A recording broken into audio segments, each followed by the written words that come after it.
আসসালামু আলাইকুম রহমতুল্লাহি বরকাতুহ।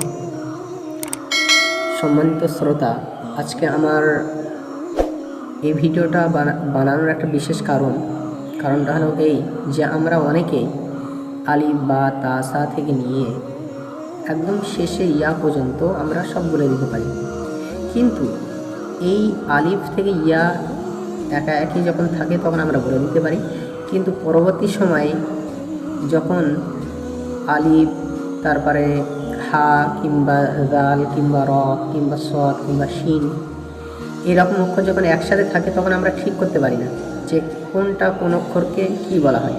কিন্তু এখানে এরকম যেমন একাকী আছে, এরকম যদি একাকী থাকে তাহলে আমরা বলে দিতে পারবো অক্ষরটা কী। তো সবচেয়ে আমার এইটাই অভিজ্ঞতা হয়েছে যে এই যে আলিফ থেকে ইয়া পর্যন্ত যারা পড়ে বেশিরভাগ সব মুখস্থভাবে পড়ে, আর মুখস্থ জিনিস এটা নয়, এখানে বুঝে পড়তে হবে যে অক্ষরের কেমন আকৃতি, কোন অক্ষরের কেমন আকৃতি, সেই আকৃতি দেখেই আমাদের চিনতে হবে যে এই অক্ষরের এই নাম। সুতরাং আজকে আমি একটা সহজ উপায় বলে দেবো যাতে করে আপনারা এই আরবি শব্দগুলো, এই হরফগুলো না ভুলে যাবার একটা সবচেয়ে সহজ কৌশল হলো এই যে কৌশলটা আজকে আমি বলবো, এবং এই কৌশলটা আপনারা একবার অ্যাপ্লাই করে দেখবেন, ব্যবহার করে দেখবেন, ইনশাআল্লাহ আগামীতে আর কখনোই ভুলবেন না। তো আমি যেই নিয়মে করছি সেই নিয়মটা একটু ফলো করবেন।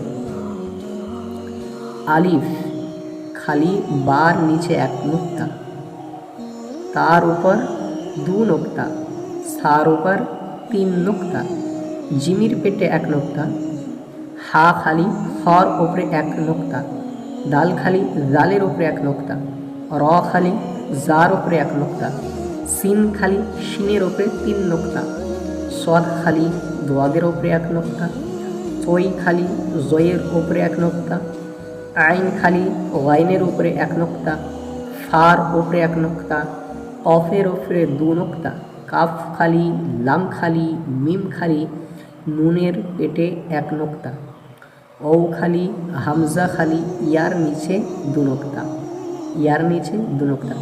এই যে আমি যে কৌশলটা বললাম যে নুক্তা কোন অক্ষরের ওপারে কটি নুক্তা, তেমনভাবে এরকম যদি আপনারা পড়তে পারেন তো সুতরাং আল্লাহ যদি চায় তাহলে আগামীতে আপনারা এই হরফগুলো আর ভুলবেন না যে কোন অক্ষরটার কী নাম। তো আল্লাহ তাআলা আমাদের সঠিক শুদ্ধভাবে পড়ার তৌফিক দান করেন, এবং আমাদের এই ইউটিউব চ্যানেলে 9টি পর্ব আলহামদুলিল্লাহ শেষ করা হয়েছে। আগামীতে 10, 11, 12 এইভাবে 15টা 20টা হয়ে যাবে ইনশাআল্লাহ। তারপরে আমরা কোরআন দিকে এগিয়ে যাব। চ্যানেলটি সাবস্ক্রাইব করবেন এবং বেশি বেশি শেয়ার করবেন। আসসালামু আলাইকুম।